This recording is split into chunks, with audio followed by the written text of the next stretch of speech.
أعوذ بالله من الشيطان الرجيم.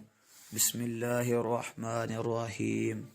اللهم صل على محمد وعلى آل محمد كما صليت على إبراهيم وعلى آل إبراهيم إنك حميد مجيد. اللهم بارك على محمد وعلى آل محمد كما باركت على إبراهيم وعلى آل إبراهيم إنك حميد مجيد. میرے بھائیو دوستو، یرموک کی جنگ میں چچا زاد بھائی کی تلاش میں نکلے. ان کا نام حضرت ابو جہم بن حذیفہ رضی اللہ تعالی عنہ تھا، جو کہ اپنے چچا بھائی زاد کی تلاش میں نکلے کہ وہ ایک جنگ میں شریک تھے، اور ایک مشکیزہ پانی کا میں نے اپنے ساتھ لیا تو ممکن ہے کہ وہ پیاسے ہوں گے، پانی پلاؤں. تو اچانک ہی وہ اس حالت میں پڑے ہوئے ملے کہ دم توڑ رہے تھے، جان کنی شروع تھی. میں نے پوچھا پانی کا گھونٹ دوں، تو انہوں نے اشارے سے ہاں کی. اتنے میں دوسرے صاحب جو پاس ہی تھے، وہ بھی مرنے کے قریب تھے، وہ بھی آہ آہ کی آوازیں نکال رہے تھے. میرے چچا زاد بھائی نے آواز سنی تو مجھے ان کے پاس جانے کا اشارہ کیا. میں ان کے پاس پانی لے کر گیا، اور ہشام بن ابی حاص رضی اللہ تعالی عنہ تھے، ان کے پاس پہنچا ہی تھا. ان کے قریب ایک تیسرے صاحب اسی حال میں پڑے تھے کہ وہ بھی دم توڑ رہے تھے. میرے بھائیو دوستو، انہوں نے بھی آہ کی. ہشام رضی اللہ تعالی عنہ نے مجھے اشارہ کیا کہ ان کے پاس جاؤ. میں ان کے پاس پانی لے کر پہنچا تو ان کا دم نکل چکا تھا. ہشام رضی اللہ تعالی عنہ کے پاس واپس آیا کہ وہ بھی جان بحق ہو چکے تھے. ان کے پاس سے اپنے بھائی کے پاس لوٹا تو اتنے میں وہ بھی ختم ہو چکے تھے. انا للہ و انا الیہ راجعون.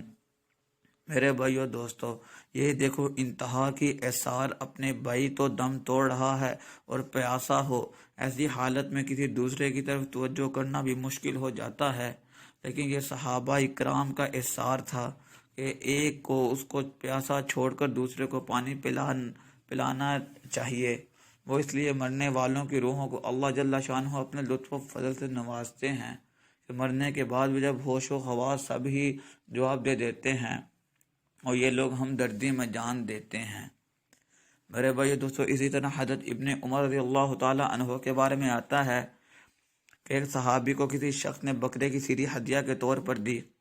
انہوں نے خیال فرمایا کہ میرا فلاں ساتھی ضرورت مند ہے، کیوں نہ اس کو یہ بکرے کی سیری ہدیہ دی جائے. تو انہوں نے یہی سوچ کر اس کے گھر بھیج دی. اس گھر والوں نے تیسرے صاحب کے متعلق یہی خیال فرمایا تو اس کے گھر بھیج دی. غرض میرے بھائیو دوستو، اسی طرح 7 گھروں میں وہ بکری کی سیری ہدیہ تھی، صحابی کے پہلے صحابی کے گھر لوٹ آئی. میرے بھائیو دوستو، اس قصے میں ان حضرات کا عام طور سے محتاج اور ضرورت مند ہونا بھی معلوم ہوتا ہے، اور یہ بھی کہ ہر شخص کو دوسرے کی ضرورت اپنے سے مقدم معلوم ہوتی ہے.